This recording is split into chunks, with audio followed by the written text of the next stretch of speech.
ನಮಸ್ಕಾರ, ಬಿಗ್ ಬುಲೆಟಿನ್ಗೆ ಸ್ವಾಗತ. ಮೊದಲು ಟಾಪ್ ಸ್ಟೋರೀಸ್ ನೋಡೋಣ, ಆಮೇಲೆ ಎಲ್ಲ ಸುದ್ದಿಗಳ ವಿವರ. ರಾಸಲೀಲೆ ನಡೆದಿರೋದು ನಿಜ ಅಂತಾರೆ, ಸಿಡಿ ಕೇಳಿದ್ರೆ ಸೈಲೆಂಟ್ ಆಗ್ತಾರೆ ರಾಜಶೇಖರ್. ಮೇಟಿ ಸಿಡಿ ನೋಡಿ ಕ್ರಮ ಅಂತಾರೆ ಸಿಎಂ. ಮೋದಿ ನೇತೃತ್ವದಲ್ಲೇ ಸ್ಟಿಂಗ್ ಆಪರೇಷನ್, ಸಿಕ್ಕಿಬಿದ್ರು 500 ಬ್ಯಾಂಕ್ ಅಧಿಕಾರಿಗಳು, ಬ್ಯಾನ್ ಆಗುತ್ತಂತೆ 2,000 ರೂಪಾಯಿ ನೋಟ್ ಕೂಡ. ಬಾತ್ರೂಮ್ನಲ್ಲಿ ದುಡ್ಡಿಟ್ಟ ವೀರೇಂದ್ರ ಅರೆಸ್ಟ್, ಜಯಚಂದ್ರ ಬ್ಯಾಂಕ್ ಖಾತೆಗಳು ಮುಟ್ಟುಗೋಲು. ನಾಳೆಯೂ ಇದೆ ಮನಿ ಪ್ರಾಬ್ಲಮ್. ತಮಿಳುನಾಡು ಆಂಧ್ರದಲ್ಲಿ ವಾರ್ಧ ಅಬ್ಬರ, ಚೆನ್ನೈನಲ್ಲಿ 4 ದುರ್ಮರಣ, ಕರ್ನಾಟಕಕ್ಕೂ ತಟ್ಟಿದೆ ಚಂಡಮಾರುತದ ಎಫೆಕ್ಟ್. ಕೆಲವೇ ದಿನದಲ್ಲಿ ಸಿಎಂ ಕುರ್ಚಿ ಬಿದ್ದೋಗುತ್ತೆ, 3 ಮಂತ್ರಿಗಳ ತಲೆದಂಡವೂ ಆಗುತ್ತೆ.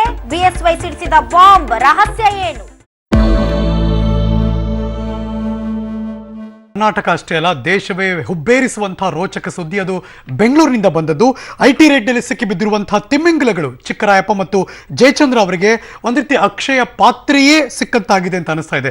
ಐಟಿ ಬೆನ್ನಲ್ಲೇ ಎಸಿಬಿ ರಾಜ್ಯಾದ್ಯಂತ ಏಕಕಾಲಕ್ಕೆ 10 ಕಡೆ ನಡೆಸಿದಂತಹ ದಾಳಿಯಲ್ಲಿ ಚಿಕ್ಕರಾಯಪ್ಪ ಮತ್ತು ಜಯಚಂದ್ರಗೆ ಸೇರಿದ 100 ಕೋಟಿ ಬೇನಾಮಿ ಆಸ್ತಿ ಸಿಕ್ಕಿದ್ದು, ಒಟ್ಟಾರೆ ಈ ಭ್ರಷ್ಟರ ಆಸ್ತಿ 250 ಕೋಟಿ ಮೀರಿದೆ. ಈಗೊಂದು ಬ್ರೇಕಿಂಗ್ ನ್ಯೂಸ್ ಬರ್ತಾ ಇದೆ, ಏನು ಅಂತ ನೋಡ ಬನ್ನಿ. ರೆಡ್ಡಿಗಳ ಕಪ್ಪು ಹಣದ ದಂಧೆ ಐಟಿ ಅಧಿಕಾರಿಗಳು ಬಯಲು ಮಾಡಿದ್ದಾರೆ. ರೆಡ್ಡಿಗಳ ಮನೆಯಲ್ಲಿ 70 ಕೋಟಿ ರೂಪಾಯಿ ಮೊತ್ತದ ಹೊಸ ನೋಟ್ ಅನ್ನ ಜಪ್ತಿ ಮಾಡಿದ್ದಾರೆ. ರೆಡ್ಡಿಗಳ ಬುಡಕ್ಕೆ ಐಟಿ ಬಿಸಿ ನೀರನ್ನ ಇಟ್ಟಂತಾಗಿದೆ.